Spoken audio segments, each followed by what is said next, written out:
I did. Perfect. Have a great evening, Velvet. Thanks so much. You too. Enjoy, guys. Good luck. Bye. Can you Hi, Tim. This is Catherine Seeley. I will not be sharing my video today. Hey, Catherine. I don't look very good. I had surgery a couple days ago, so I'm kind of just listening in. So I'm just not going to share my video today. Absolutely. And if you feel like I can share the details later, and we're also recording them. Okay, I'll let you know. Thank you. Hope you feel better.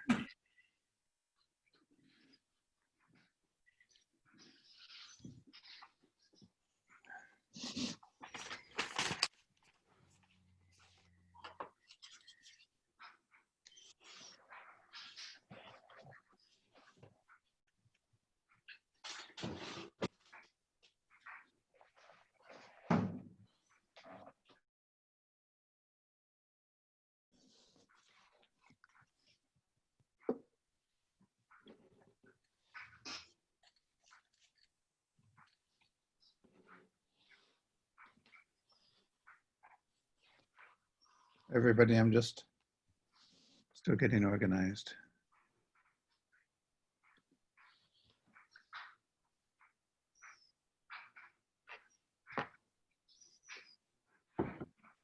Welcome, Ellen. Glad you could join us. Me Everybody too. else is welcome back, but you and Barbara are welcome. And Barbara? We'll do some introductions a little bit later for everybody to come, and we have a couple of we'll probably do privilege of the floor because there are a couple of unknowns, one of whom could be one of us. I don't know who Milt Chromebook is. Maybe I'll admit them and find out. How are you going to manage the muting versus thing? Everyone mutes themselves unless they're speaking. Very good.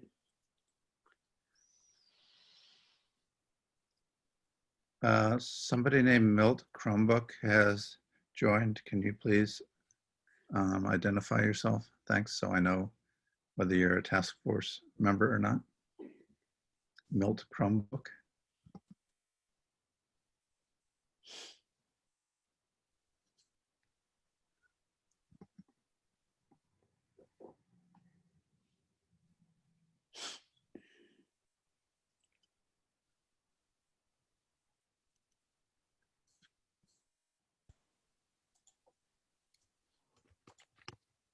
Hello. Hi, Jonathan.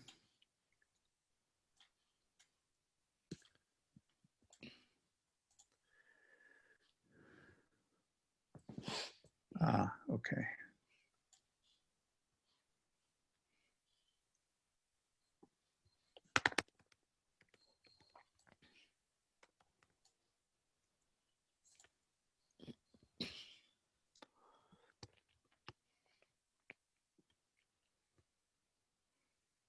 Everybody, we're still waiting for a couple of our task force members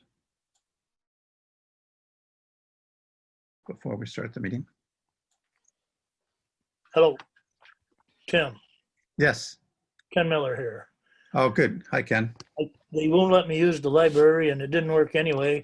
So he's showing up as Charles Davis. That's fine. Thank you. Charlie Davis is who I am tonight, I guess. I'm gonna Good. mute him. I'm gonna mute him for just a second and show him some of the controls. Okay. Thank you. So here's your mute over here, Ken. So Tim, if Milt doesn't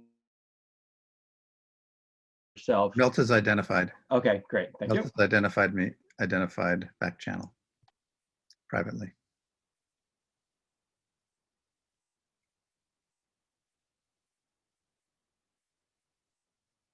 And is a known town quantity.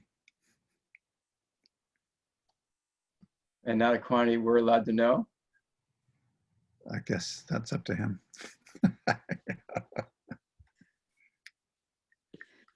And Catherine Seeley is. Yes. She has a still picture. Yes. Okay. And we're waiting for Yasmin and Rebecca. And who is Velvet?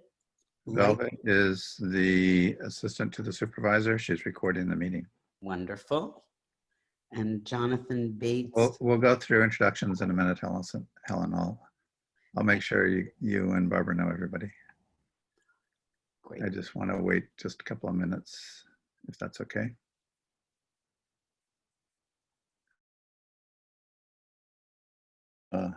Yasmin and Rebecca come. If not, we'll get started.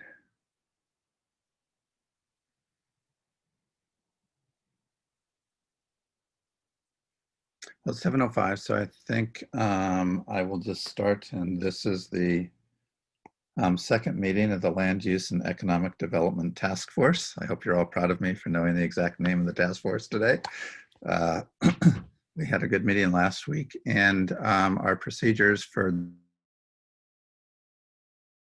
including Barbara and Ellen is at the beginning of the meeting, we will offer the traditional town of Caroline privilege of the floor for 3 minutes if there are takers, and then after that we'll go through and reintroduce the task force to everyone since we have a couple of new members.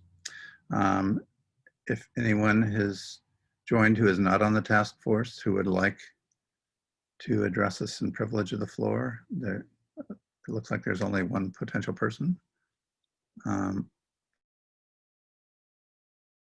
Proceed.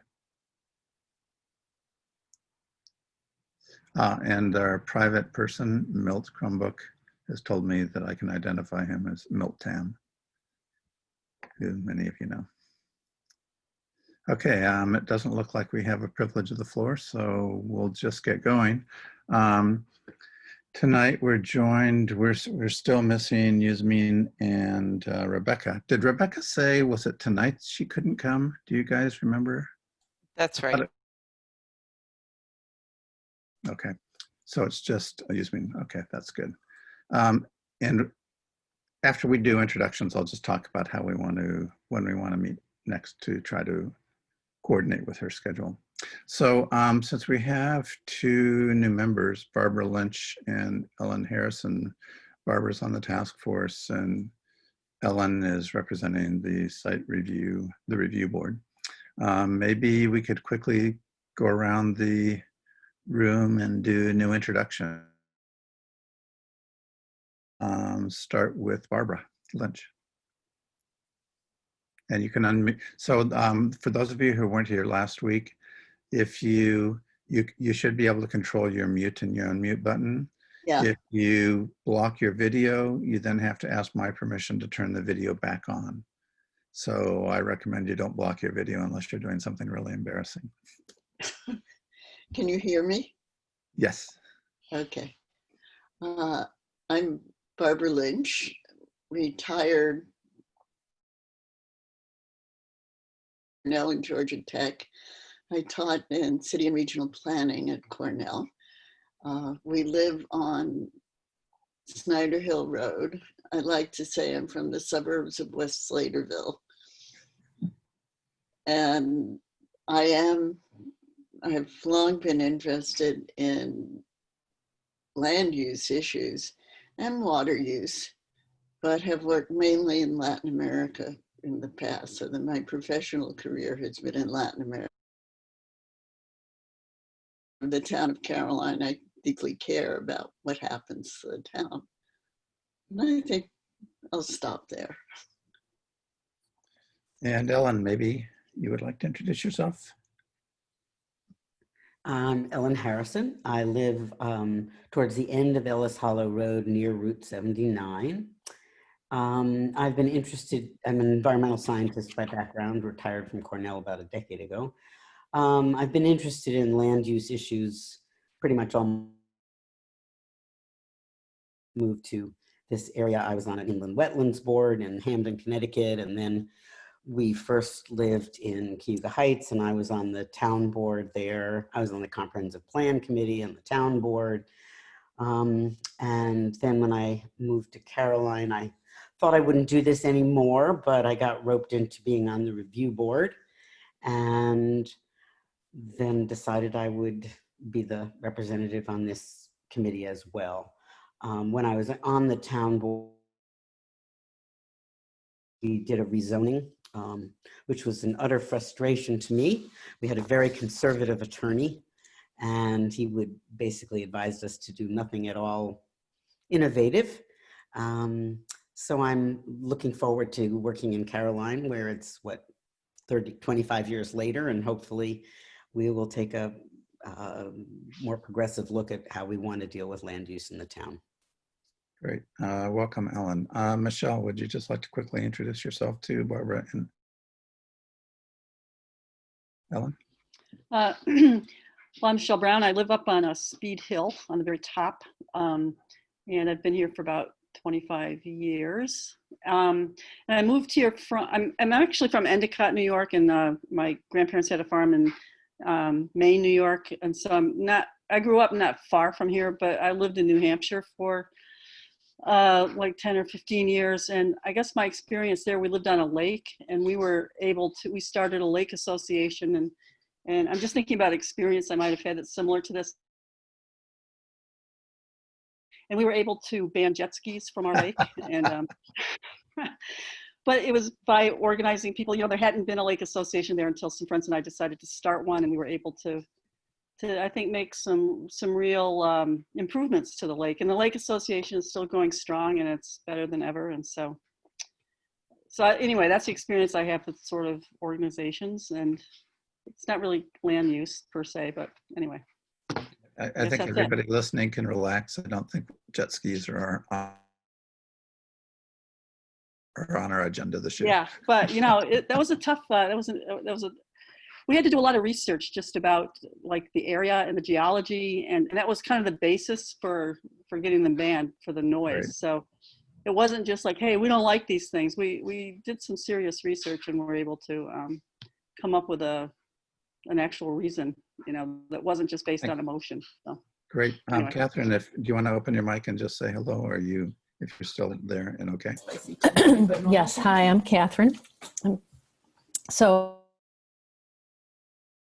I live on Burns Road in Brooktondale, and I have lived here 17 years in this house, but we've lived in Caroline for 19 years.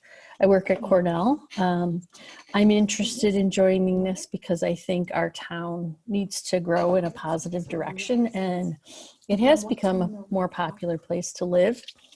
But with popularity can come unregulated growth in unwanted ways.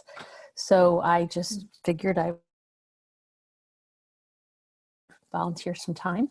As I mentioned earlier, I did have some surgery, so that's going to take me away from my normal everyday hobby.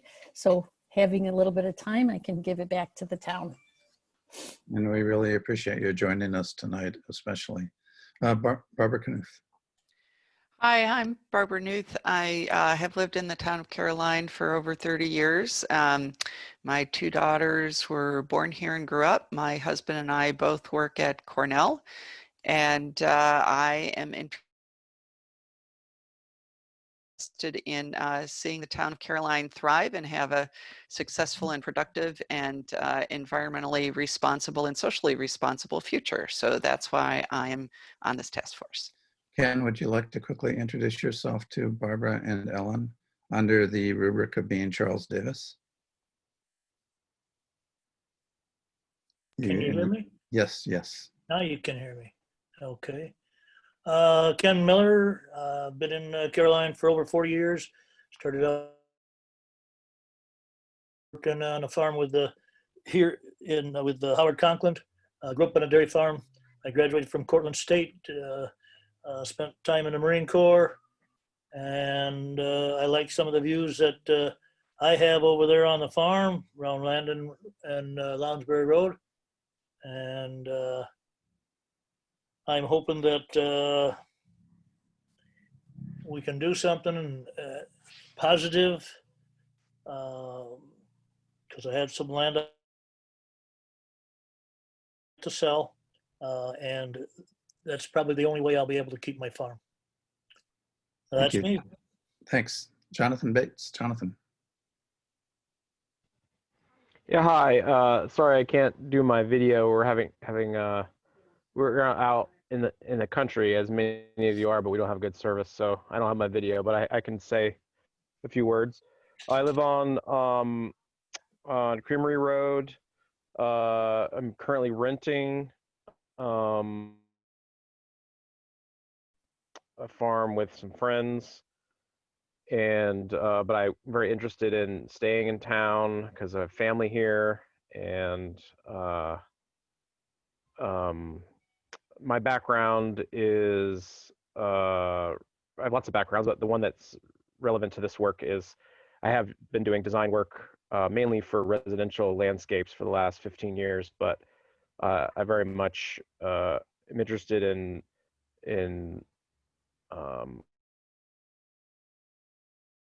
larger systematic designs. So communities are very interesting to design with, and this idea of looking at the comprehensive plan and other tools to make the feeling and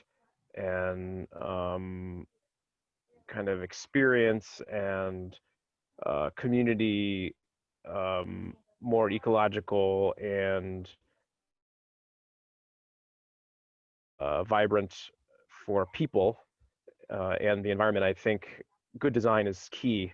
There's lots of facets to it, and hopefully this committee will look at the process holistically for as many people concerned as we can consider. So thanks for having me here. Thanks. And Yusman. Hi, I'm Yusmin. Sorry, I'm late.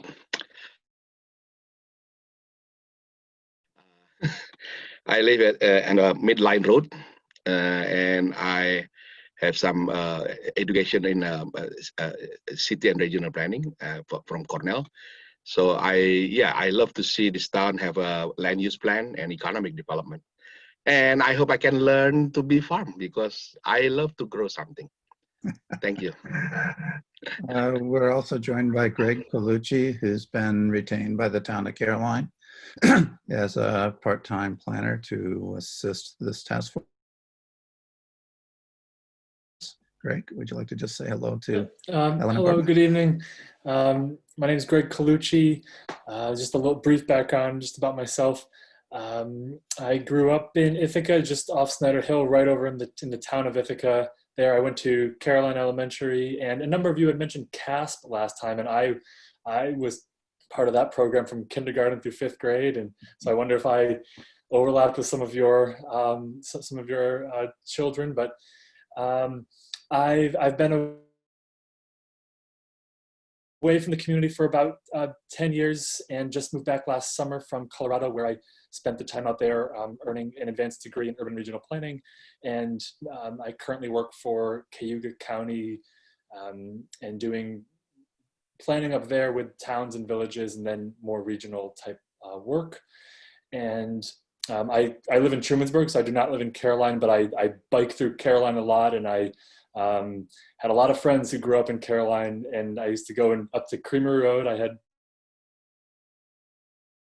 friend who grew up in Creamery Road, and used to go up there a lot. And I know some people that live out there, so I'm familiar with the area, and it definitely holds a special place to me as I just grew up there. So thank you. Thanks. And tonight, Mark Whitmer is also on the screen. I don't know if you want to say anything, Mark. You can't. You have to unmute yourself, though.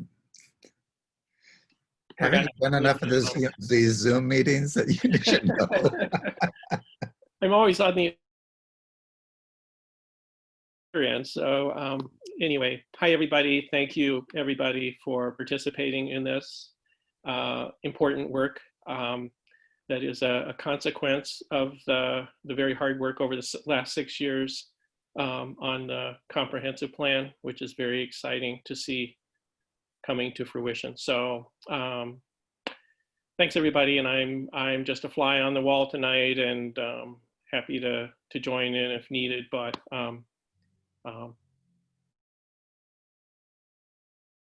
just here to watch the work and help if I can. Thanks, so thank you. Bill, you got hidden on the little square on my screen. So Bill Podolka is representing the planning board. And so Barbara and Ellen both know me, so I won't go through everything I talked last time, except I didn't a couple things. My background actually is in physics. I have a PhD in applied physics from Cornell, and I grew up in suburban Chicago. And so you might think it a little odd that I'm here in this rural upstate area. But I grew up with my family owning property in northern Wisconsin, and I have basically that's my second home, and I think that's given me a lot of love for sort of farming and the rural outdoors that has led me in part to where I am now. And I really first got involved in town politics around the time of the fracking boom, and that caused me and others to think really hard about the impact that development, but also the actions of some people can have on a whole town, and so that how hard one must think and work and plan so that everyone can sort of meet their own needs and goals and not impinge on others. So it's a difficult balancing act, and so that's sort of why I got involved in the planning board.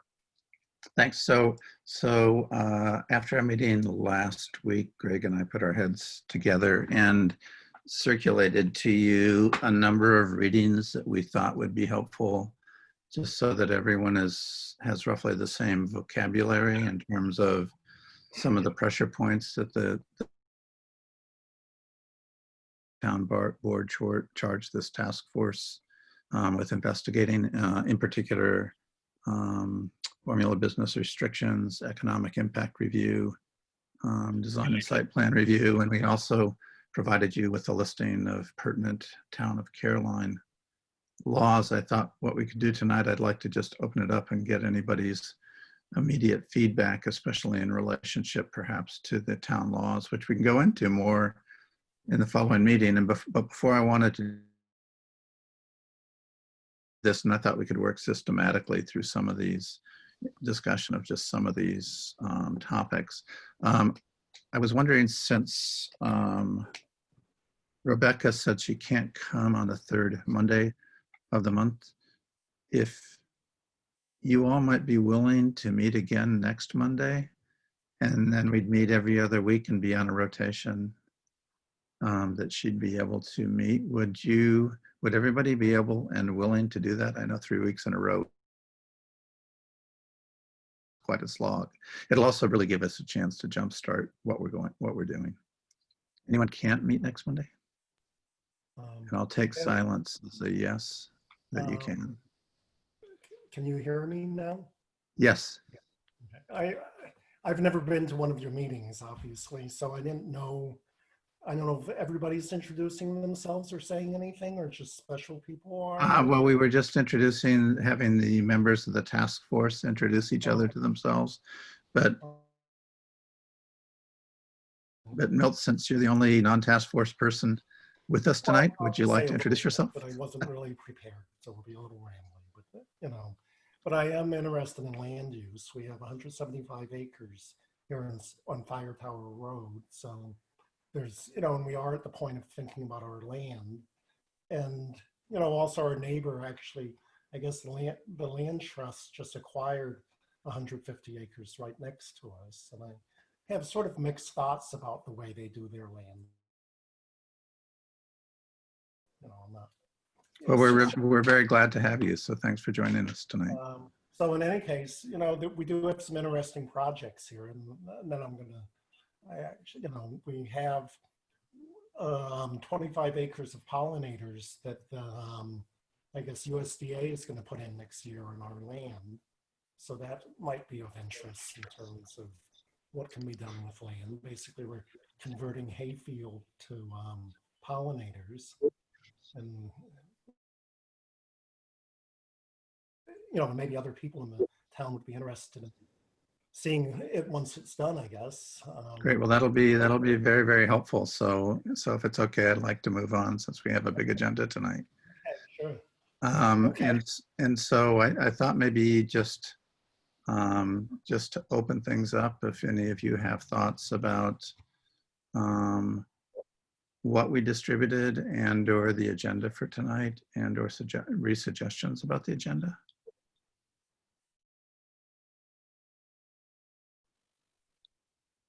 Or do you want to just jump right in? Okay, well, Ellen, are you trying to say something? Yes, I was trying to find my unmute button. I did read over the meeting notes. I'm so glad that they were provided. Thank you, Greg, I think it was Greg who did them. It was great. And in terms of the charge to this group and our focus,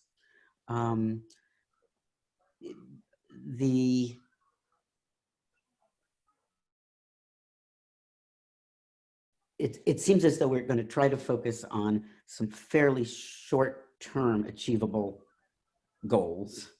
And while we may feel that zoning for the town would make sense, that's a pretty longer term project. So am I correct that we're trying to focus? It's one of the reasons design standards and formula business came up, because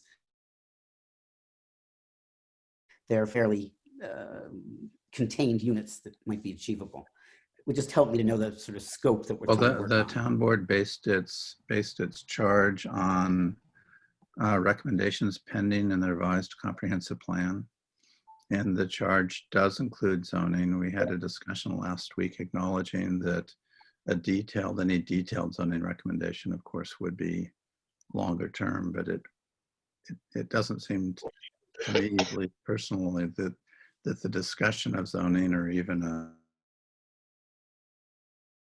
a concluding recommendation one way or another from the task force would be out of bounds. But I think that the shorter term goals are not manageable, and probably will want to, at least tonight, focus on those. Does that help, Ellen?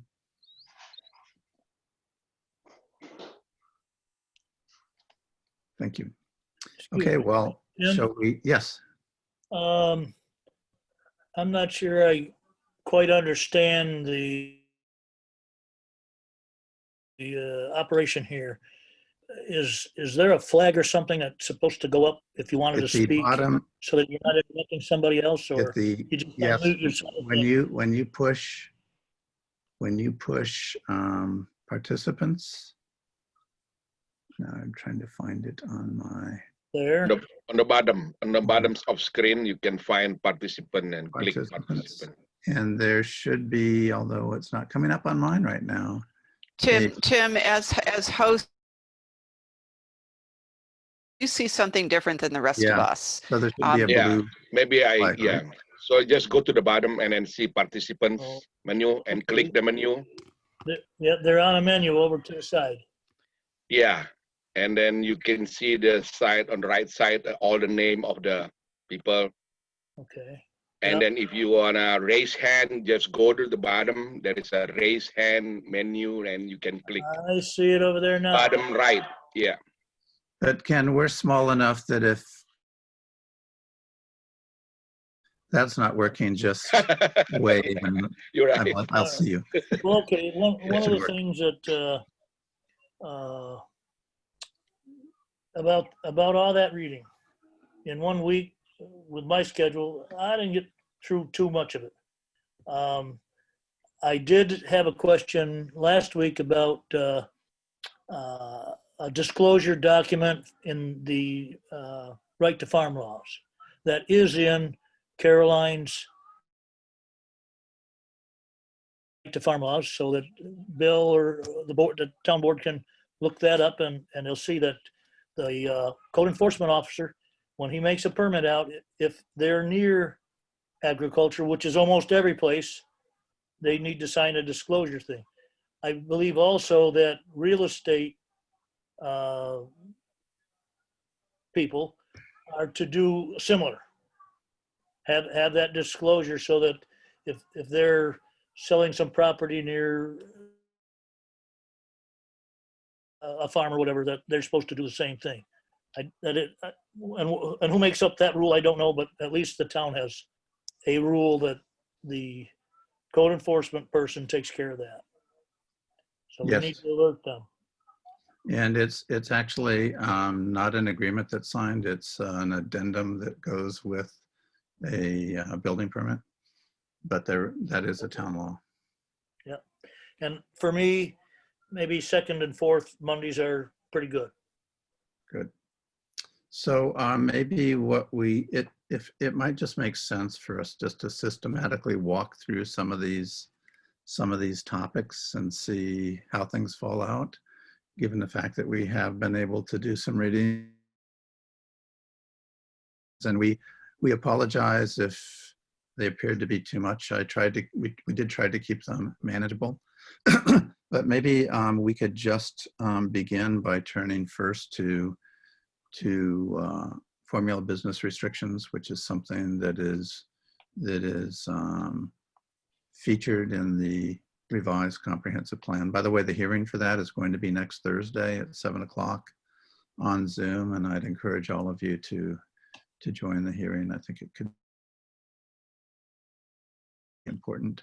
And since it's recommended there and it's been a topic of discussion in some circles throughout the summer, perhaps we could just start by getting your sense of what you read. We have Greg here who can answer technical questions.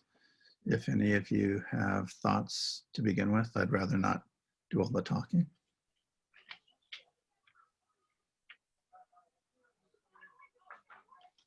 Greg? Just a point of clarification, the draft comp plan is due this Thursday, not next Thursday? I meant this Okay. Thursday. Yeah, I meant this coming Thursday, sorry. This coming Thursday, yes. Thank you. Thank you. So Tim, Yeah. are you asking for comments about the comprehensive plan, or are we following the agenda, which said? No, the agenda. The agenda. Okay. So the first topic is the formula business restrictions. Yes, yes. Okay. I was soliciting comments on formula business restrictions. I guess if I can just talk for a second.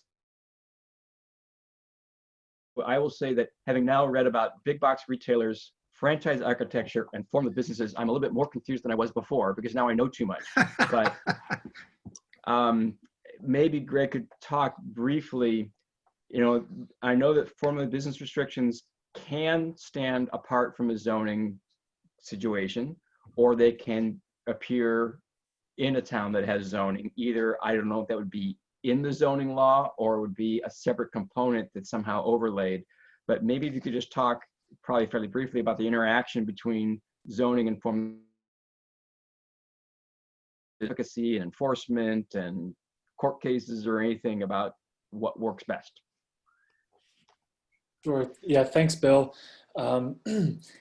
It seems from my understanding of formula business restrictions that they are often tied to zoning ordinance in that they're tied to specific districts that a town has established through its zoning ordinance. And so like any zoning ordinance, it'll say these uses are allowed here and these uses are allowed here. And so formula business restrictions can just be sort of tied onto that framework of saying, well, we might allow formula businesses here, but we don't allow them here. And those districts, I think, are where zoning ties well with a formula business restriction type.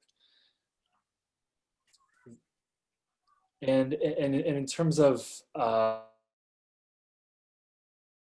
court cases, well, you know, I need a little bit more legal advice, I think, in terms of some of those discussions, but it seems that because zoning is broadly recognized as a valid municipal power, being tied also to a comprehensive plan and the policies set forth there, that it is typically it's seen as okay for formula businesses within those certain zone districts. One thing to consider that certainly came to light in the reading and just in my experience with doing development review is that retail is retail is retail. And so it gets a little bit muddy when you say, well, these businesses are okay, but you know, this type of and so just to sort of try to split this understanding of what type of retail is, that's where the formula business restrictions start to tie into a formulaic type of language about the aesthetics of the building, or about the standardization of just how the site functions, essentially. So I think, you know, unless you have any follow-up, it looked like Ellen might have had a question. I was, okay, you basically said, well, it's good if formula business is tied to zoning. Well, we don't have zoning. Mm-hmm. And so my understanding from the readings was we could, in fact, do formula business design guide restrictions without having zoning. That isn't what you just said. So I'm confused. Yeah, I appreciate you bringing that up. That was on my notes to also communicate to the group in sort of my portion of the agenda. It seems that in the case studies, they're all being, or at least most of them are being tied to zoning. But what I was going to bring up, and I might as well just say it now, is that it seems that because formula business restrictions are so much about the aesthetics of the business, that they could be more enhanced, stronger design guidelines. I specifically pulled out language from some of the towns. I was looking at specific towns' ordinances and resolutions about their formula business restrictions, which were all tying back to zoning districts. But I pulled out the language because they're just design oriented, and they could certainly, well, maybe I shouldn't say certainly, but I think we should further investigate, or that type of language can just be placed into a design guideline. It looked like. Michelle? Well, I guess it seemed like the readings were a little bit conflicting, weren't they? Because the first reading actually says that you don't have to tie it into zoning, I thought. It says, I highlighted it, but it says, is to use municipality zoning code. It's recommended that the powers of municipal home rule law be used rather than mere reliance on zoning enabling statutes. But then some of the other readings, maybe the third one, seem to really rely on zoning. But the first one seemed to be not so much pro-zoning, actually. I thought they seemed to be saying you should get away from relying on zoning because the town has maintaining the aesthetics and the quality of life of the town. But maybe I misunderstood it. So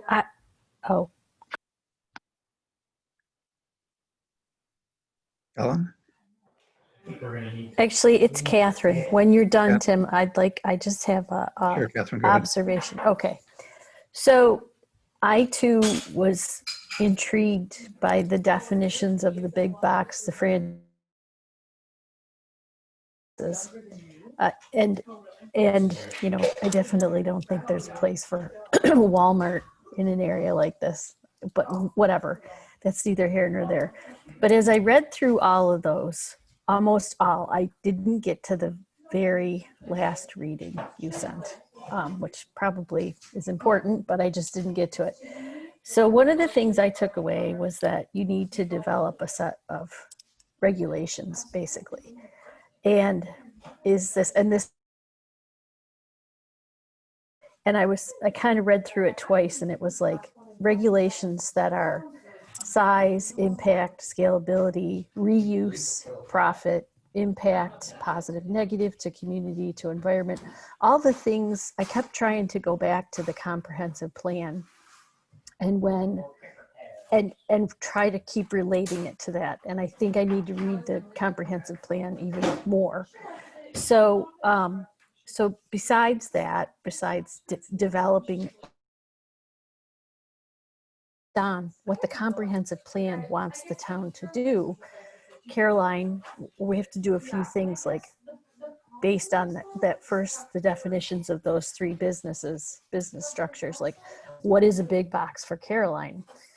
And some examples they gave were really intriguing. And I've been to towns and actually lived in towns. Like I lived in a beach town in Maine that had big box stores that were actually like made quaint, made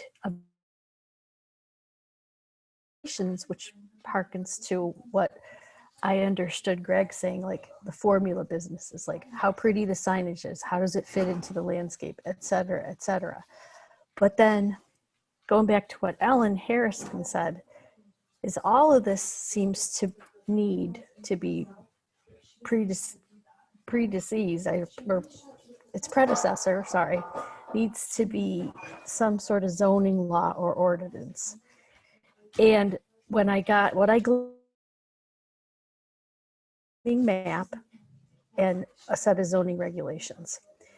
And again, all of these don't need to be scary things, but they need to harken back to what the comprehensive plan wants the town to be. So our zoning, of course, if we called it that, or ordinance, wouldn't be like Cayuga Heights, but it would be like to protect our farmland, to understand that no, we're not going to develop in the most usable land gleaned from this. And so my question to this group is, and what based on kind of what Ellen just said, is are we here to kind of determine, discuss these, just as a point of discussion? Like I read through most of this stuff and it seemed like you needed to kind of understand what your restrictions or your regulations or your zoning or your ordinances, whatever you want to call it, you kind of need to do that first before decisions. But that's just my observation. And this was great reading, by the way. Thank you. It was good.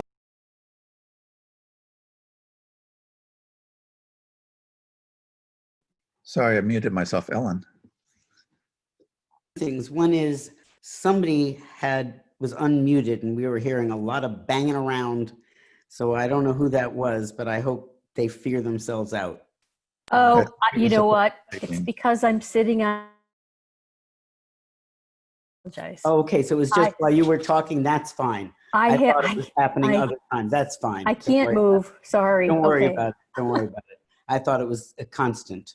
I guess I feel like we, right off the bat, need to know whether big box, design guidelines, formula business stuff can be dealt with without zoning. And we need Guy Crow, the attorney, to weigh in on that. I feel like I'm going to be wasting a lot of time if we focus on design guidelines and then are told, or formula design guidelines and then are told, no, not without zoning. So to me, I want an answer to that for next week. Personally, I think it's important. My reading of these things was that it could be probably added to our site plan review law. Would actually suggest, I know you listed a bunch of relevant town laws, but as everybody's observed, it was a lot of reading for a week. And I would hope that for next week, we would all read the town's existing site plan development law, which is a law, and their design guidelines that go with that, because it seems to me quite likely that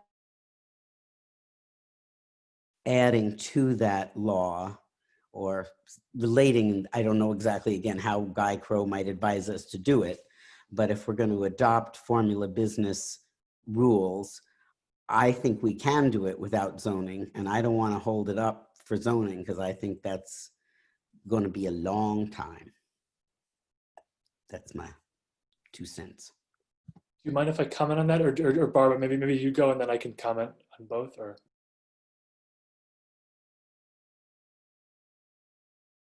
I was muted again. Okay. My sense is that the formula business restrictions are all about design and aesthetics and don't have anything to do with social purpose. Am I right? Or, if so, it's a fairly limited weapon. But I just wondered design and aesthetic considerations. Greg? No, that seems to be a fair assessment. Didn't it include the economic Greg, are you going to analysis? respond to Ellen? Didn't it include economic analysis, I thought? Impact on other businesses? That might have been the impact review law.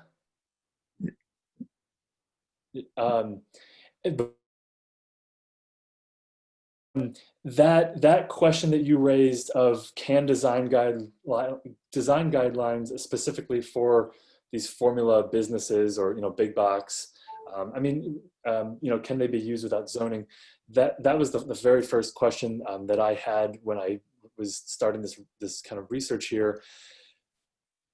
Caroline, and you mentioned Caroline does have design guidelines with their site plan review, so I'm assuming they haven't been challenged yet and have employed design guidelines without zoning. And so, yeah, but I think that's a very good question. And one thing that I was trying to find in my research was, does it have to be, it's one thing if it's town-wide and we say this is a law for the entire town. That seems to be pretty defensible if it can be tied to the comprehensive plan or sort of goals of the town. Can a town start to delineate sections of the town without zoning? And that was a question that I had, but if we look at, not to give a spoiler alert of what maybe we'll read for next week, but Dryden has design guidelines, and they have a zoning ordinance, and the zoning ordinance references their design guidelines. However, in the design guidelines, they do specifically talk about areas and nodes and then a corridor. And I just found this, I was doing some research on this last night. What I want to understand and what I think would be helpful for us to understand is, can design guidelines or something of that nature without zoning start to delineate a town, sort of like a zoning map? And maybe that's not useful. Maybe we don't need that if the group decides not to. But personally, I am interested in that. I'll leave it at that. Bill? I do want to second some of what Ellen said, because I think indeed the interaction, I have to raise a question, the interaction between zoning or not zoning and the form of business or other restrictions, I think is key to deciding what is attainable in a short term for this group. So my general answer to the question of what I would love to see happen during this work this year is, by the end of the year, is that we have some sort of product at the end to recommend to the town board. This is a good thing to implement now. And our recommendation might also be, and we should look now at zoning, because we really need that too. Just try to come up with, if there's something that could be done in the short term, then town was saying, tell us what it is. I would want to point out that the form of business restrictions, while they often affect the appearance, often also limit the density. I think that's an important thing. They do apply often, yes, they'd have to be town-wide, I think, in our town, but they could say there can only be 1 per square mile or 1 per town. You can't say none, I believe, but I think it's more than appearance. And something in the reading said, it may have been under site plan, mentioned analysis. It wasn't under form of business for sure, but I think so it may be that we don't need a separate economic impact review law, but I do think that the form of business tends to restrict appearance and density, and it's probably site plan or something else that can also take in economic impact and its impact on, you know, the impact on the environment, et cetera, et cetera. So that's my quick take on the reading and where you know, I think the committee ought to go. And I think that's all I had to say. Ken, did you have your hand up? Yes, I didn't get, like I said, to some of this reading, but in talking with others and whatnot, I find that formula restrictions like that are aesthetic, the lighting, the what time the lights are turned out so they don't bother the neighbors, the trucks that come can't go after 5 o'clock. Those type of things need to be in the site plan. Zoning to me is like you take Ithaca down there. Where are all the cars? Of course, not McGuire's got them all over, but they used to be on one end of town. That's a zone to me. And so where might formula business be put in a certain zone? That's what I see the placing of a building. And I kind of get my neck hairs up when someone says, oh, let's zone where the agriculture is, as that zoning to me is very flexible, because you cannot have a farm unless you can make farming profitable for the one that's going to work it and have someone actually that will work it. I'm done. Thanks. Anyone want to follow up? I think that was a good point, Ken, actually. And I think based on like the good areas to farm are hopefully still viable. Like that map points out the good land. And I would hope that at least the site plan review, when they review land, and I don't know how they do this, like say somebody buys 50 acres and it's on prime farmland and they want to just plunk a house on it, that may be part of their review process, because if that's some of the most viable farmland out there, why are they allowed to build a house on it when it's super enough about site plan review? That's just my personal thought. Greg? I just want to address Ken's point you raised.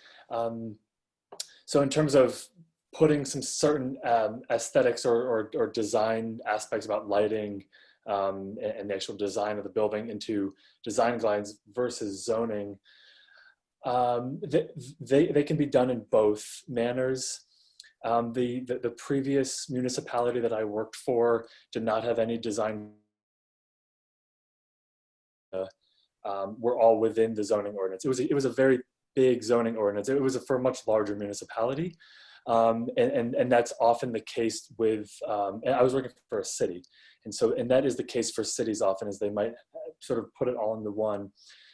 The other thing to that point is that what I found in the difference with New York towns versus where I was working, which was out in Colorado, was that area approval whatsoever for site plans. And so if you as a municipality want to restrict a certain type of development or a certain type of appearance, you have to very clearly state that in a zoning ordinance. And it can't be, well, we'll consider at the site plan review on what might be appropriate. There was none of that. And what I've seen in now practicing planning here for the last year is that a lot of towns' zoning ordinances are very squishy. We authorize the site plan review board or the planning board to review site plans and consider all these factors. That to me, it gives me a little bit of heartburn because I just feel that I don't know what criteria that board can use. So what it seems that towns are doing then is that they're adopting these separate design guidelines to then simply amend the zoning ordinance by just saying guideline, and then you go to this whole other appendix of design guidelines that do state this development must do this and must do this. So that's, I think, I'm hoping just to clear that up, but they certainly can be in both. And it seems to be more of a practice of New York towns to house design specifications in a separate appendix to the zoning ordinance, because the zoning ordinance does give a lot of just discretionary authority to the reviewing board. Since it's going to suggest that we flip the agenda and go there now, continue this discussion, and then end up with economic impact review later. And I guess one of the questions that I've had based on the reading is just in general for Greg is, what kind of teeth do design guidelines have outside of zoning, say passed by a town such as ours, for site plan reviews? So if we were to devise design guidelines, let's say, even thinking along the lines of formula business, but not formula business restrictions, but just thinking generally aesthetically or design, what legal teeth do they have, and how binding would they be for review board, especially since we've had a lot of debate within the town regarding the teeth that the comprehensive plan has related to guidance to the review board for things such as site vistas, aesthetics, et cetera, et cetera. This is a very broad question, but I think it's kind of follows along the lines of what Ellen was asking vis-a-vis zoning. Yeah, and that is the next step. I think it ultimately deserves just a little bit, but it seems that they are bindings so much as the town wishes them to be binding, as well as being able to be tied back to the comprehensive plan. A lot of these discussions is sort of go back to the comprehensive plan. Is it stated in the comprehensive plan that is our town defined by this rural character? Have we defined? I know that the comprehensive plan has defined rural character in there, but so I think that's one piece, is that making sure that the comprehensive plan explicitly states about what the town, how the town views its vision of its growth, and puts out there, and the kind of criteria that can be looked into about making sure that a comprehensive plan has those specific language sort of statements in there. So that's one piece.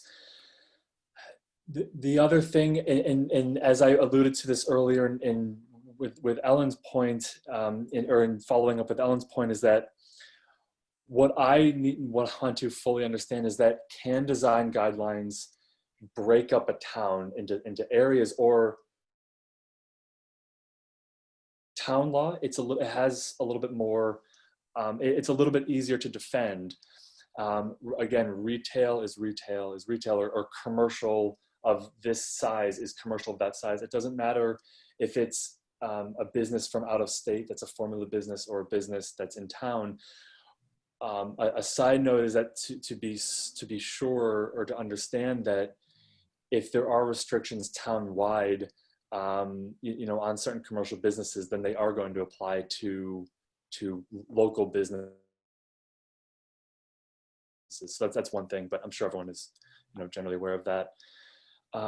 So yeah, I think it seems that in review of the general municipal law and town law, and municipal home rule, I also I was almost going to recommend part of those readings for everyone, although it is a 280-page document, but certainly can be cut down into the town law and applicable places. But I think it might be worth to sort of share it with the group as just what is the town legally allowed to do?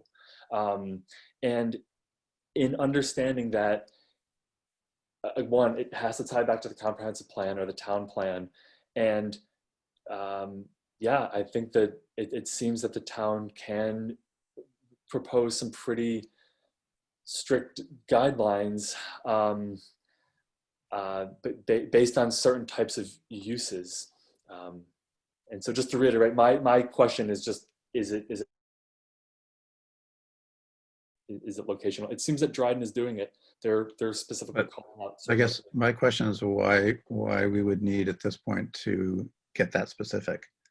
If it's standard across the town in our small town. Yeah. Location is, we're not Dryden. And location would be much less an issue, I would think. What I was thinking about when reading Dryden's was saying, because they say along their Route 13 corridor, they say they give a 500-foot buffer. And I was picturing something like along Route 79, 500 feet on either side. That's the corridor. But again, it might be easier just to go about it as a whole town-wide route. Bill? Yes, basically, I'm with you, Tim. I don't think that at this stage, worrying about this spot versus this spot is, I think we may need to go there down the road.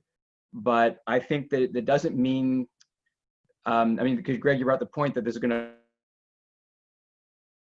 but there can, I assume, be thresholds set. That's the way the site plan review law works right now. Some tiny little thing winds up being exempted from site plan review. And something similar could be done if there were some additional design guidelines so that the appearances of things conform to the rural character nature of the town, for example. It could be that if you're setting up a little fruit stand, we're not going to care too much about what it looks like. But if you're putting in a larger storefront, then we do. So I would think that even though it applies town-wide, there may be some thresholding that could be used. Possible thing, and only on those things that might have a significant impact on the appearance, et cetera, of the town. So I think that is, I don't have a problem with the applying the whole town thing, but I do have a concern that maybe we should have a reasonable threshold in there. And Ellen, I don't want to put you on the spot, but I know that the review board sort of went through some of this with Guy Crow and other things about what you could really insist on or not insist on. Do you have any insights you'd like to share from that experience? Or Tim, if you think that's going to take too long, we can. It's mentioned for everyone, Guy Crow is the town's attorney. Well, it won't take too long. We had a long discussion because, as some of you know, there was a proposal, and the site plan review law has 15 criteria that we are supposed to consider when we determine yes or no or a permit. And one of the criteria was consistency with the comprehensive. And yet there was discussion, some sense that, well, the comprehensive plan is a visionary document, not a law. And so there was some give and take. I basically said, I'm sorry, I don't understand how I can vote to approve something that I don't think is consistent with the comprehensive plan if the law says that's one of my criteria. So there was quite a lot of give and take. Say, those of you who know Guy Crow know that you do not get a short, straightforward answer. You get a lengthy, complicated, thoughtful answer that sometimes is pretty hard to figure out what it means. So I would say I came away from that long discussion feeling that our hands are not tied, that the comprehensive plan does provide meaningful but I would say I was still kind of scratching my head at the end. So I was really glad when there was a moratorium and the task force was formed, because I figured it would help do some clarification for us. Thank you. Jonathan has had his hand up. Yeah, thank you. Yeah, I understand that it makes sense to hold off on any detailed conversation. That said, if we suggest some of these tools that we're suggesting town-wide, I think where it gets a little challenging in the long term is you want density where there's density for planning. Like, you want to know where the sidewalks are going to be, where the curb cuts are, where, you know, there's more traffic, less traffic, the lights are. I mean, those kinds of things, you know, if you're walking from one together because you want it to be pedestrian friendly, not spread out all over the town where people are required to drive places. So if our tools are town wide and someone puts a store on one end of the town and another person puts a store on the other end of the town, you have to drive to get to those places. So that's where I think zoning encourages districts or areas so that we put the thing together in one area. And so if you want to go to an agricultural area, you go to the agricultural area. If you want to go to a dense area of stores, you can walk to them instead of driving between them. So I just wanted to throw that in there, that this, it seems to me this would be a short-term answer, because if not, your your stores will be spread all over town, and that doesn't make any sense.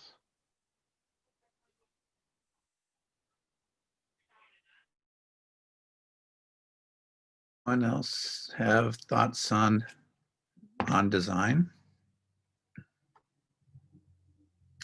Ken, are you trying to say something? You're muted. You have to unmute yourself. Ken, you're muted. We cannot hear you. There you go. Now, Good. well, now it says muted to me, but I'm not gonna, if you can hear me, that's all that counts. We can. Just a few seconds ago, minutes, Greg mentioned about the design and whatnot could be in both, and I understand that. But Ellen has brought the point out. We don't have zoning right now, so we need to put these formula restrictions, if that's what we're going to call them, into something. And right now, that I feel that ought to be the site plan, so that they can put teeth. The site plan review board have muscle. Thank you. Further thoughts? Maybe Barb Newth, we haven't heard from you tonight, Barb. Do you have any thoughts? Yeah, I was raising my hand earlier, so I'm not sure if this is still relevant or not. But in the formula business, that zoning code or the powers under municipal home rule law could be used. And I see in the Town of Caroline local law for the site plan review local law that it's done under the authority of the municipal home rule law.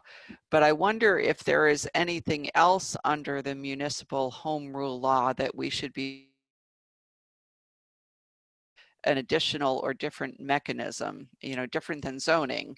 But just because it was emphasized in that formula business article that really the two approaches are either zoning or using the powers under the municipal home rule law, I wonder if the Town of Caroline is using the powers to the maximum available under the municipal home rule law by virtue of the site plan review law, or if there's something more in addition that we could be doing under the municipal home rule law, what it allows? Excellent question.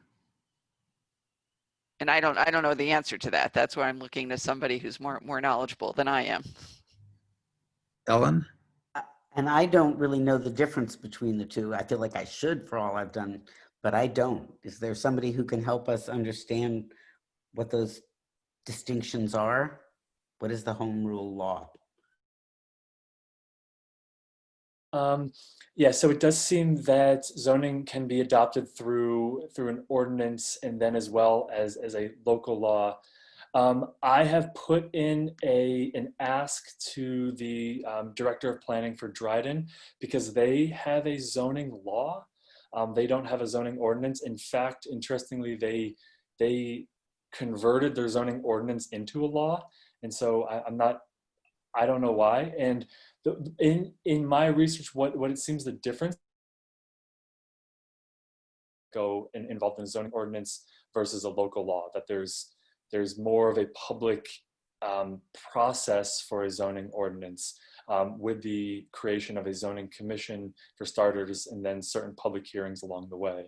But certainly, Barbara, I think to your point, it might be helpful, maybe not as required reading, but recommended reading, and I can follow up with pointing you to the sections of the municipal home rule law. I do have them open right now, and I mean, one of the laws just states is that towns have the authority for the protection and enhancement of its physical and visual environment. And so right in that very simple clause just does allow towns to adopt laws based on the physical and visual environment. So I wonder if you could share what you think is appropriate that describes what's allowed or what's enabled under the municipal home rule. We can take a look at, does the current Caroline site plan review local law make use of all of those things that are allowed for towns to do under municipal home rule law, or is there something in addition or different that the town of Caroline could be considering that is not zoning? You know, this it was like, you know, it's talked about as zoning is one, and the allowances under municipal home rule law is different. So it's like those two. So if we take, what does that enable us to do? And is the town of Caroline making full use of what that home rule law enables the town to do? Or not yet? Versus you were referencing not just the zoning ordinance, but you were referencing another specific, was that the general municipal law that you were referencing? So the Formula Business article, I think it's on page 3, you know, basically streams. One is zoning, whether it's zoning ordinance or zoning law, and then the second stream is what's allowed under municipal home rule law. And so if we take those as two buckets, and then we branch out, we look at the municipal home rule law bucket, one of the things that home rule law bucket does is to allow the site plan review local law. But my question is there anything else that the municipal home rule law enables the town to do, or beyond a site plan review local law? So there's two questions really. Is there something else besides the site plan review local law, not zoning, but something else under that municipal home rule law lets us do that's different than the site plan review local law? And is there anything under the current site plan review local law that could be changed or added that would, you know, give us, you know, more power to implement the vision of the comprehensive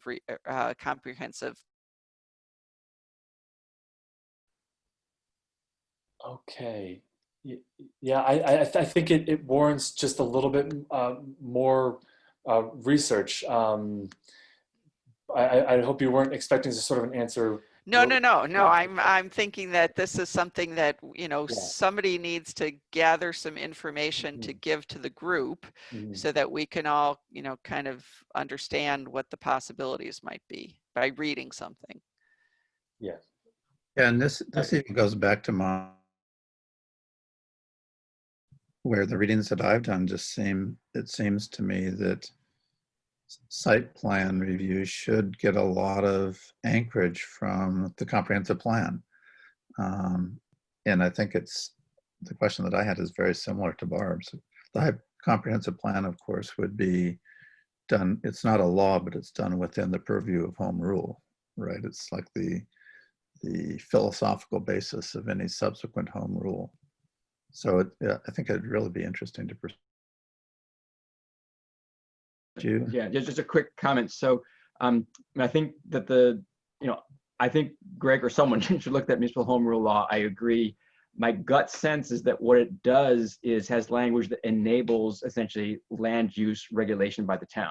So it may not have anything more specific than that, but that's what we'll have to look into. But I think that the reason we could have a site plan and a comp plan, et cetera, is because towns are enabled to regulate land use in their boundaries by the municipal home rule law. Other little pieces that we should know about, I think that's probably key to do. So that's all I was going to say. I think Catherine Seeley sent me a chat that she has a comment or observation. I just don't know. I just saw it, so I don't know how old it is. It's old. It's fine. Sorry. Sorry. And Ken, did you have your hand raised? Yes. Can you hear me? Yes. Okay. Just I don't have a full answer for this municipal law home rule thing, but in New York zoning law and practice report, page 6, item C, SECA. I'll just read 2 sentences. SECA may be especially useful for rural communities lacking zoning. Even municipalities without zoning have land use powers using the municipal home law, and SECA provides the vehicle for more than just the comprehensive plan. Right. That's good. Thank you.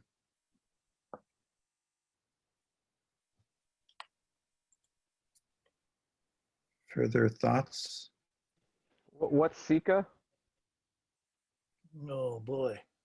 He's saying seeker, it was how the state environmental Seeker, quality review process. And I guess just to summarize, I think Tim said where you started, I wanted to make sure that we can make enforceable design guidelines absent zoning. And I think we still don't have a firm answer to that question. Ellen was indicating she thinks perhaps Guy was saying you could, but at any rate, I think that maybe is a question we need a firm answer to. Greg? Yeah, if I might, I mean, it seems that yes, we can. I mean, because Caroline is currently employing them with design guidelines. They're actually design considerations. Really, there's no. They're just questions that I'm not. Yeah. Anyway, they're just questions and considerations. They're not specific criteria, but they are absent zoning, and if the town has not been challenged yet, here's an example. So I don't want to get in there, but it sounds like the problem may be that how they're written, not that may be part of the issue. Yeah, what it seems to me, without having sat on the site plan review board, but if and I'm looking at questions, these questions often need to be answered by an expert. And so the power of actually itemizing criteria for these specific themes that a development should have, the research can go into all those criteria, and then it can almost be sort of like a checkbox kind of response of does the development have this, yes or no? Again, it goes back to this discretionary approval that New York towns is good, because towns here do have a lot of power But it also can create being strong-armed, for one, by developers, and then just having to do sort of retroactive work to figure out the answer. There's not a proactive kind of step. It seems to be taken through some of these consideration questions. So, Greg, are you suggesting that more comprehensive as opposed to questions would be more helpful? I think so, yes. So if I'm just trying to make sure that I understand these differences. So the guidelines would have prescriptive teeth, whereas the current, I reread the site plan review law. The way that it's presented is it refers back to the comprehensive plan, but it does, as you say, all seem to be based on hypothetical references that could or could not be concrete. Am I right about that, Ellen? So as an example, for those of you, here's just an example. Will the proposed development protect rural roadside character and improve public safety and vehicle, avoiding development fronting directly onto existing public roads? Question mark. So that means, the applicant should address that question. But I think what Greg is saying is, that's mushy, right? It's not a hard line. So I think it's worth our talking about how, because obviously we're concerned about what's being asked, but there's not a hard line that says you are, you won't. Sure, that's bad. I don't really know that you can put a sharp line, but I think that's what we maybe need to be discussing. And I wanted to be clear that, Bill, the discussion with Guy Crow was really not about the design guidelines, et cetera. It was about how the comprehensive plan can figure into our decision-making. So. This is, I think we've made a lot of actual help. The issues that we need clarification on for next week, but I want to just pause and make sure that we spend a little bit of time, since we read about it, discussing economic impact review before then talking about our next immediate steps. So if it's okay, if this isn't too jarring, I don't think we're going to forget where we just were. Any thoughts on economic impact review?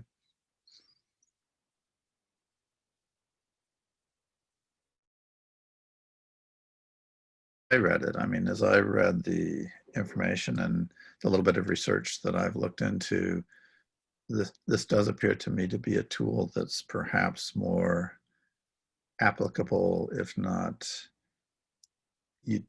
utilizable in larger communities with very, very big, robust economic plans, economic business districts, et cetera, et cetera, et cetera. So I guess a question that I had was, perhaps for all of you, how much scale matters to this consideration of economic impact? If you hear what I'm trying to ask. Ellen? I understand what you're talking about in terms of big scale, but I guess small scale is potentially important. So if we think specifically about our town, right? Brookton's Market, that is a small food store, a small establishment, restaurant, etc. It does seem to me that the comp plan talks about supporting local businesses. And there's a similar business in Speetsville. And okay, and there's farm stores, here and there. So it does seem relevant to me that if a proposal comes first, would have negative impacts, serious negative impacts on small local businesses, that is something we should be reviewing and could be a criterion for approval or denial. Yes, ma'am.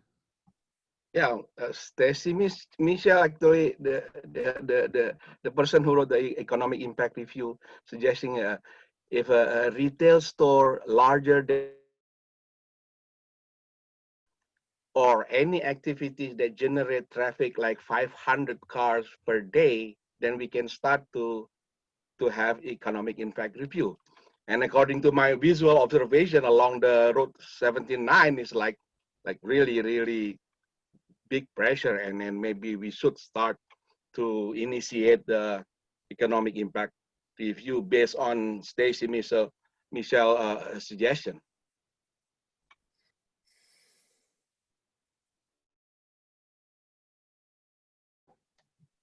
So again, I think it's a sort of a thresholding question. So that, as Usman has suggested, that would be one way to address this. I think the way the language in the comp plan was, a significant project would have maybe an economic impact review. Because I think we acknowledge on the planning board that not everything needs to go through that sort of process, because basically it requires hiring an outside expert to do the analysis.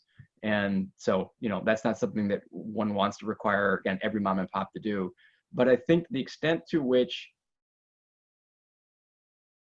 in Speedsville, the Brookton's Market, the store in Slaterville act a bit as community hubs, certainly in Speedsville and Brooktondale, that's true. That the community can place some importance on retaining their economic viability. So I think that I don't want to just ditch this idea of an economic review. I think that it could be an important, we have several, I think I said the first time, we have several thrusts that these overlap. So this would help treat the economic side of things that otherwise isn't really tackled by zoning, and density can tackle questions that zoning doesn't really take because, so I think it would be important to have some component, whether it's part of site plan review as opposed to standalone law, I don't have a problem, but I think some component were above some threshold, that there is some analysis of the impact is I'm certainly in favor of. Barbara Lynch. You're muted, Barbara. Okay, I had muted. What I was wondering is if, and Greg perhaps can help us with this, if there are any out there where economic development of the kind that is envisioned by the comprehensive plan can be encouraged. So along with the sticks, it might be nice to think about carrots.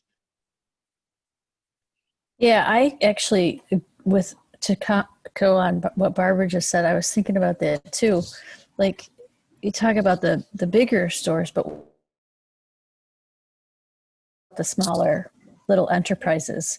I mean, you mentioned the 3 retail stores, but what about the Erica Frenet farms of the area? Like, how do you promote her sustainability as a small farm, or, the Blueberry Place or whatever? Like, their prices have to be so high because they are so small volume, but what's the economic viability for them? And we want to encourage them.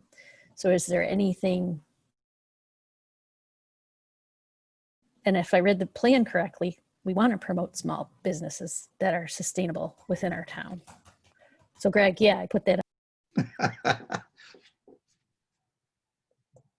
Sure, and so I'll address Barbara's question, and I might not have fully understood it. Just about, you said, using carrots and not sticks for economic development. That's the crux of your question of, are there tools that we can employ that will incentivize certain types of economic development? Right. Okay. Yeah, I think, yeah, there absolutely are. But those would need to be further researched, and they can be certainly, I mean, there's just, I think there's just a lot of tools. And I think one of your readings was municipal options for land use control. And again, you know, I think some of those, hopefully they alluded to that it's not all about the stick method of controlling, but there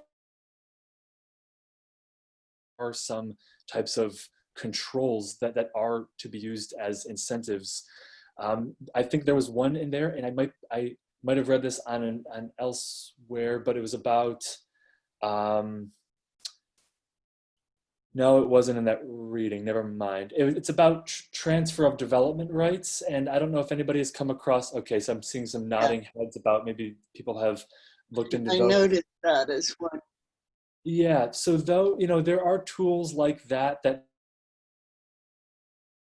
can incentivize, you know, certain types of development in the town.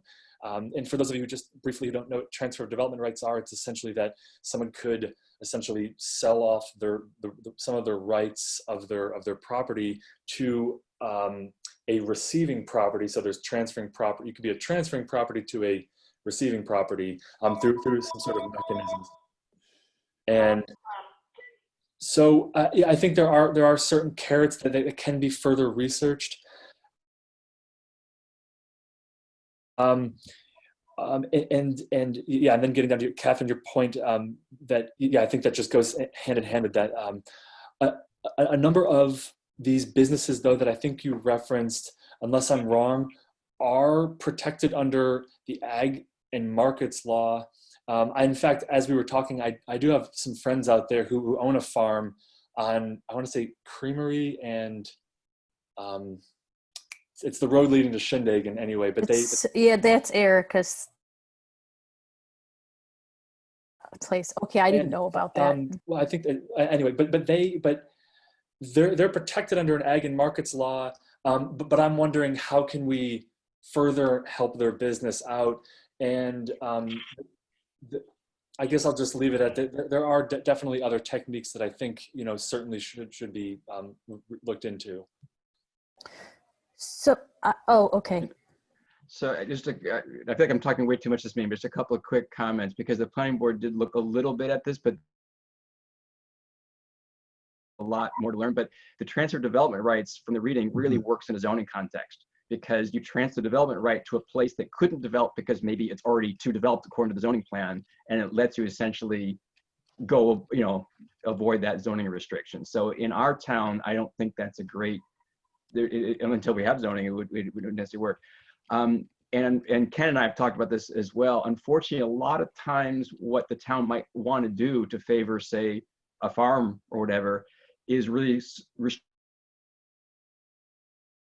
by existing state law. So the ag exemption that properties get is set in ag and markets law, and the town can't suddenly say, oh, we want to make it bigger, or we want to extend it to these other kind of properties. You can't do that.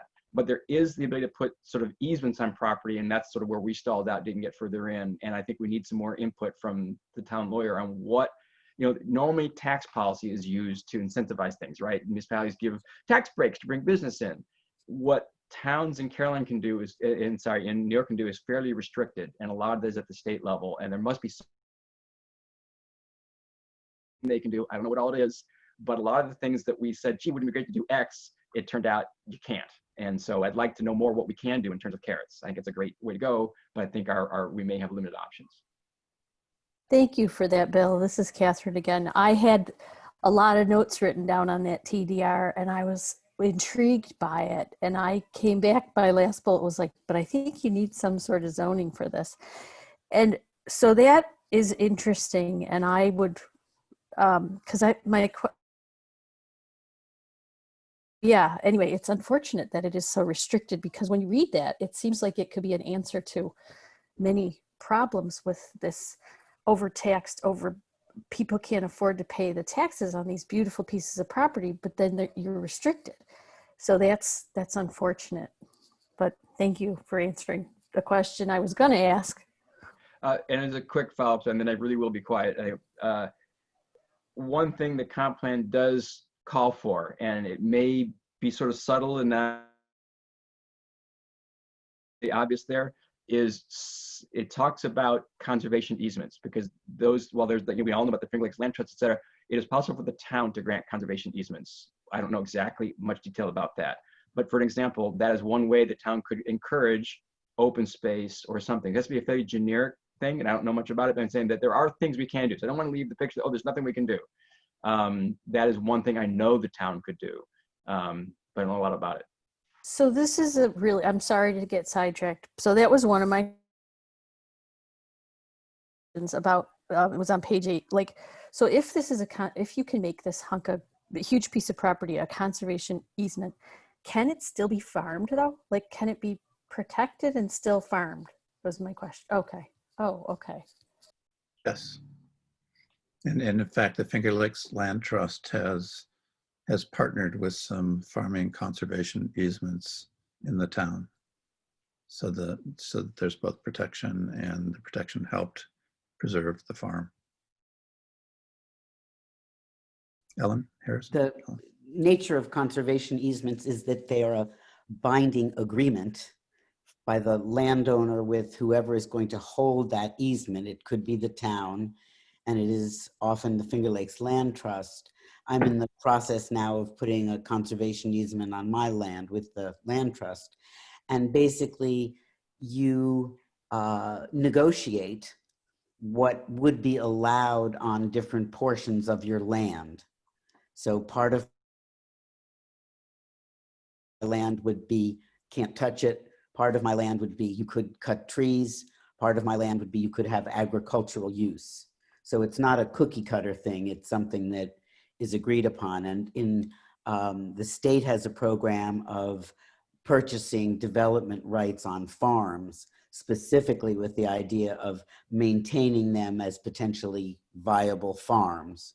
So in that case, the conservation easement would be specific, saying that's going to be reserved for farmland. And as Ken said, it's only going to be farmland if somebody's going to farm it.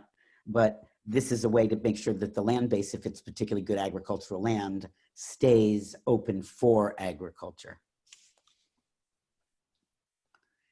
And it's my understanding that the town was offered a conservation easement not that long ago on some property and turned it down. And there are responsibilities that come with having a conservation easement. When you put a conservation easement on with the land trust here, they want you to give them a big chunk of change in addition to giving them the conservation easement, because they have legal, overseeing this easement is a legal process. And if somebody violates the easement, they have to have funds to go after them, et cetera. So it's understandable that it's not a totally trivial thing to say the town should do it. I think they should, but it does comes with burden. The other thing with some of those easements, you still pay taxes with a lot of those easements, and whether they're a little higher or a little lower than maybe, hopefully they're a little lower than what your ag assessment would be. And it's the other thing about buying rights down on Long Island. It's a great thing. They have so much money that they put it in the bank and it lasts for years and years and years. Up here, several farmers have done that. They gotten just enough money out of their property that in 2 years they were out of money again. Not because they were frivolous, but to try and work and the economy. And I know you can't do anything about, I sell a ton of hay, you have no jurisdiction over the price of it. I have to take what I can get or haggle for. Thanks. So I think we've covered a lot of territory tonight. This has been really a great discussion. Maybe we could, since it's 20 of 9, spend some time just talking about what we want to do and where we want to go for next week.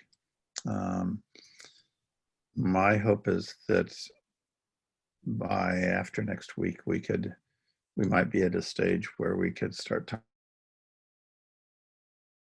about working either all together in smaller groups on researching some definitive actions that we could potentially deliver or choose not to deliver to the town board by mid-November, for example, if not earlier. But it seems to me, just listening to tonight, that there are a few things that we're going to want to do some more immediate work on, and that's one, home rule, and maybe both reading a little bit more about it, but trying to get a better understanding of its clause, whether we consult our attorney or not. But I think that that's something that we all need to, we've all expressed a desire to have a better understanding of for the town. Just how much claw does home rule have? And I think it might be helpful just listening to where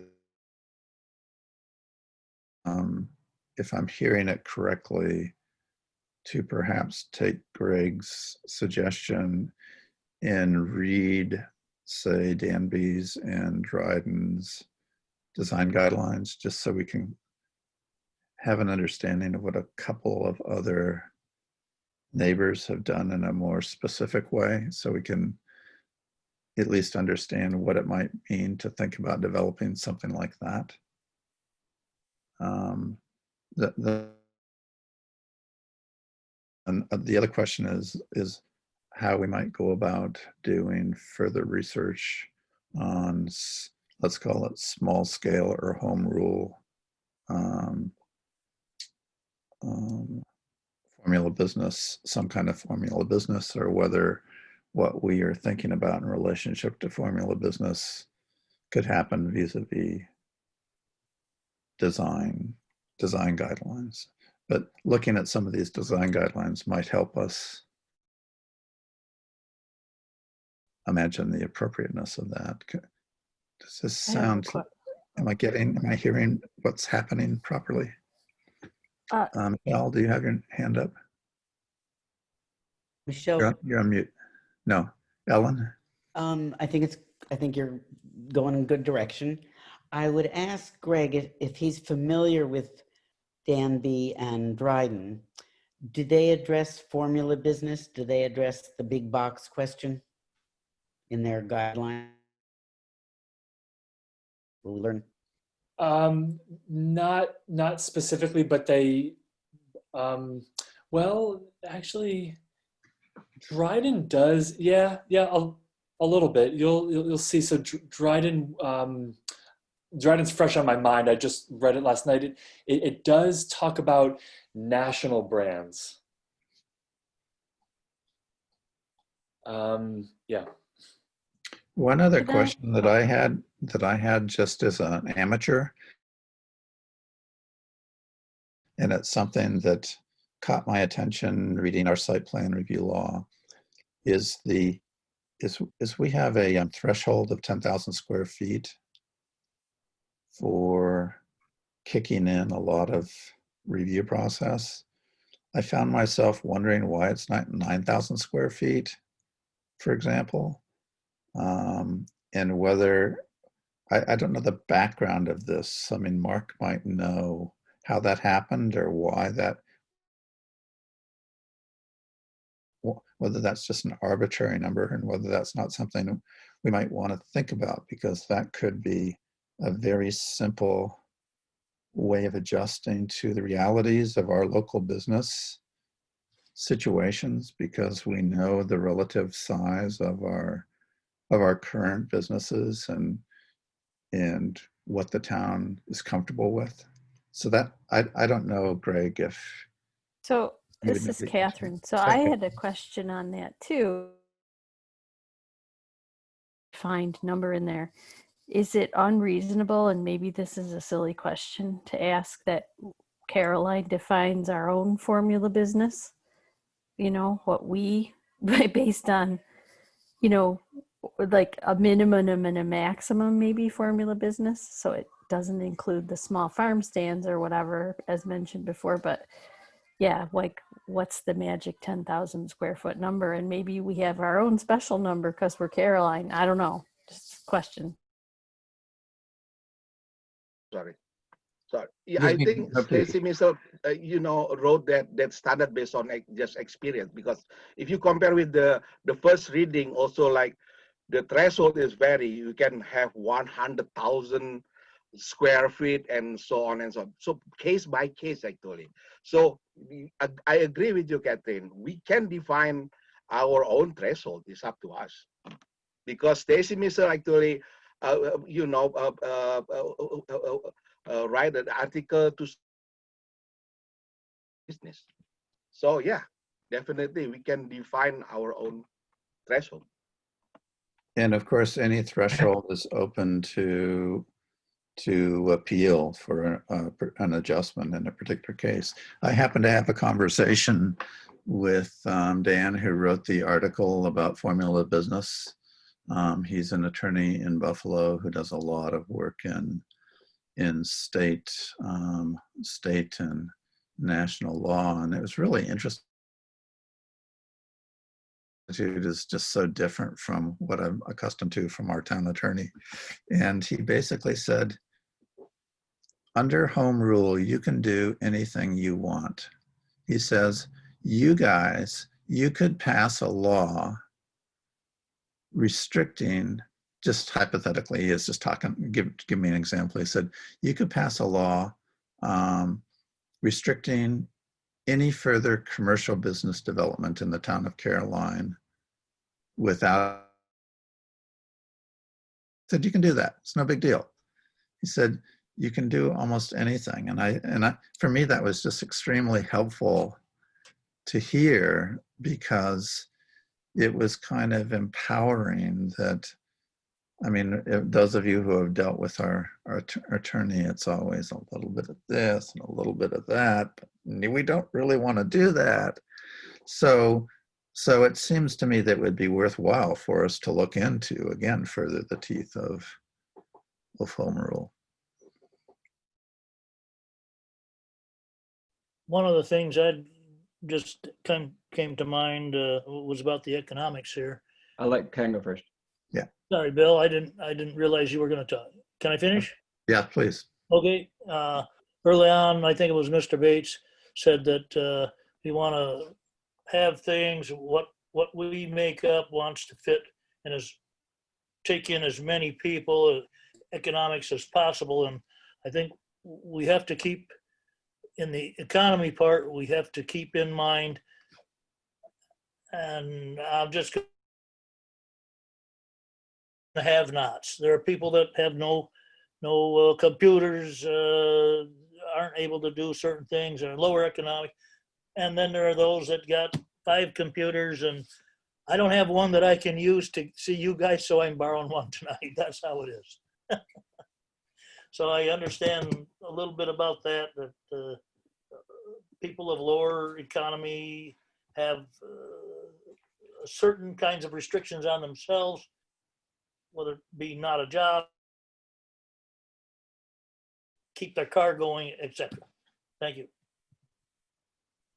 All right, and just to make sure that we're all talking about the same things, apples and apples and oranges, my understanding is that, formula business is sort of a type or class of business, and thresholds like 10,000 square feet are a different thing. And the 10,000 square feet sort of is Caroline's 10,000 square feet because it's in our site plan law. Now, I think to Catherine Usman's point, it might very well be that it's in that law because we found it in. And the key question, as Tim raised it, is that the right number for Caroline? And I think that's a key question. I do not know how that number was arrived at for the original site plan review law. And I don't know if Mark does, or we can get into that somewhere down the line. There may have been a good reason for it, but for all these thresholds, I always ask that question, yeah, why was that picked? And sometimes it was a default choice because some other town used it. Yep. And I think we should think carefully about what makes sense for Caroline and Greg. Greg? Yeah, I'll just add a comment on that when Catherine was of, like a Starbucks was, and they're like about 3,000 square feet. And then some of the dollar stores are about 7,500 square feet. So yeah, I think, yeah, that certainly can be looked at to be modified, I think. So for next week, it sounds to me like we're not yet at the stage where we want to break into targeted research next week.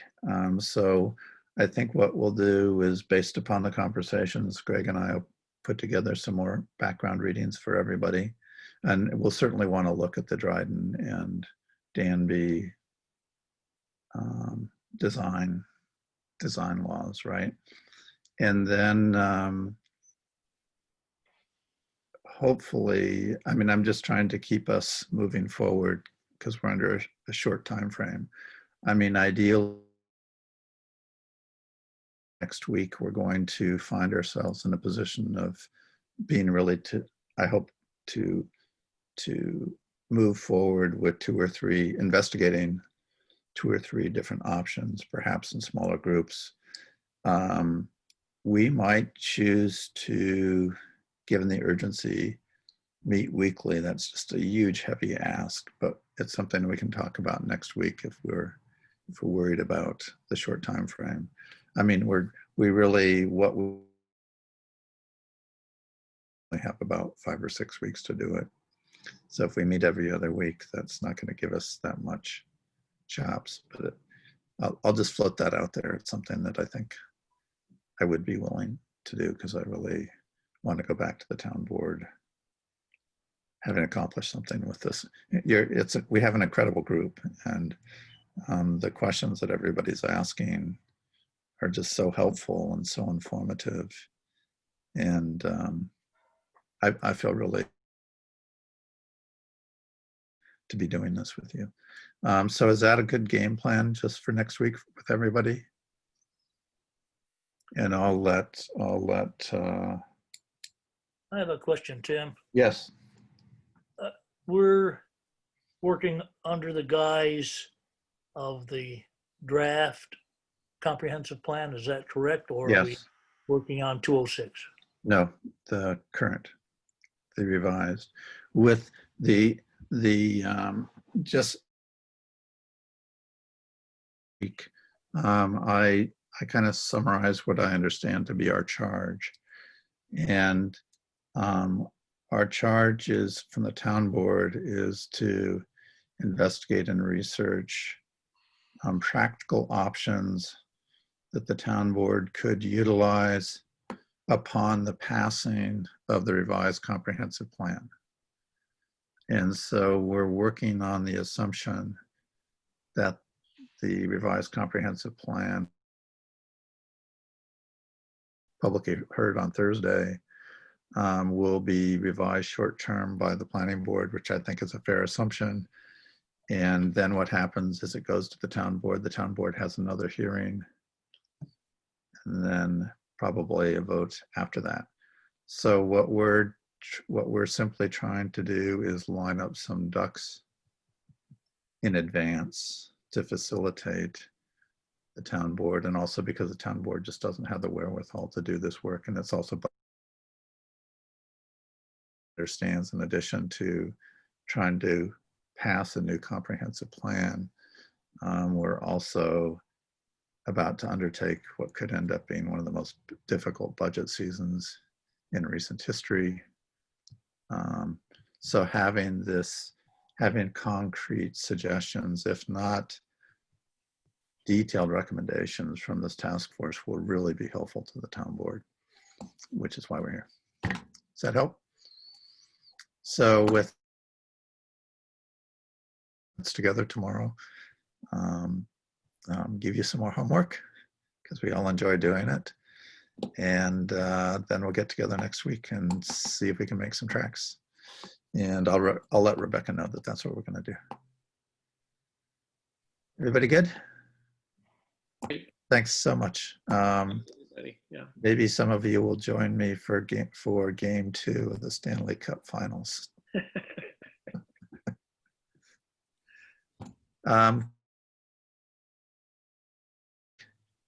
Bye. Really appreciate it. Thanks very much. Yeah.